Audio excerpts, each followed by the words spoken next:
ఆ పక్కన చంద్రబాబు ఏమంటాడు, జగన్మోహన్ రెడ్డికి తీవ్ర వ్యతిరేకత ఉందంట.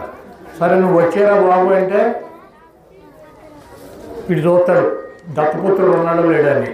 సరే ఆయన ఉంది నేను వస్తా పదమంటే మళ్ళీ ఇటు చూసుకుంటాడు దత్తపుత్రుడు ఉన్నాడో లేడని. సరే ఈయన కూడా ఉన్నాడు పదమని చెప్తే ఇంటికాడ పడుకుని ఢిల్లీ వెళ్ళి వచ్చాడు. ఎందుకంటే బీజేపీ వదినమ్మ కావాలి, కాంగ్రెస్లో గారు బీజేపీ వదినమ్మ ముందు ఉండాలి.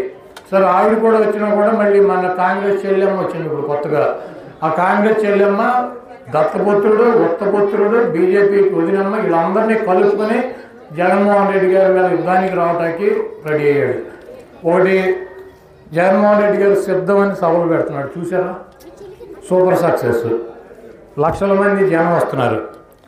మనం ఎక్కడన్నా సిద్ధం అని పెడితే పక్కన సిద్ధమే అని ఒకడు పెడతాడు వినాయకుడు. సిద్ధం అంటే సిద్ధమే. ఈ సిద్ధం అంటే ఏంటి? నేను గుడివాడలో చూసాను సిద్ధం అని, పక్కన పవన్ కళ్యాణ్ గారి బొమ్మే సిద్ధమే అని పెట్టారు. సిద్ధం అంటే జగన్మోహన్ రెడ్డి గారు క్యాండిడేట్ని పెట్టి పోటీ పెట్టి ఆయన సిద్ధం అన్నాడు. మరి ఆయన ఏంటి ఫ్లెక్సీ పెడతాడా, క్యాండిడేట్ని పెట్టడా? సిద్ధం అంటే ఏంటి?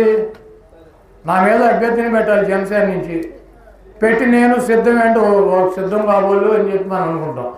సిద్ధమే అంటే ఫ్లెక్సీ పక్కన ఫ్లెక్సీ పెడితే సిద్ధమనే. 175 కాన్స్టిట్యున్సీల్లో జగన్మోహన్ రెడ్డి గారు సిద్ధం, అభ్యర్థులను పెట్టుకుని సిద్ధంగా ఉన్నాడు. మీరు 175 కాన్స్టిట్యున్సీలో ఈ రాష్ట్రంలో బీజేపీ కానీ 40 ఏళ్ళ ఇండస్ట్రీ ఉన్న చంద్రబాబు కానీ కోట్ల మంది అభిమానులు ఉన్నటువంటి పవన్ కళ్యాణ్ గారు కానీ కాంగ్రెస్ పార్టీ కానీ కమ్యూనిస్ట్ పార్టీలు కానీ ఏ పార్టీ అయినా 175 మంది అభ్యర్థులు పెట్టి సిద్ధంగా ఉన్నారా? లేరు. మరి ఎందుకు ఈ పనికి మన సిద్ధం ఫ్లెక్సీ పక్షం ఫ్లెక్సీనా సిద్ధం అంటే?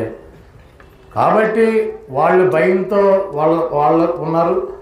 వాళ్ళకి కొన్ని సెక్షన్స్ ఇప్పుడు ఇక్కడికి వస్తే మీ అందరినీ చూస్తే మేము గెలిచిపోయినట్టు కనపడుతుంది మాకు.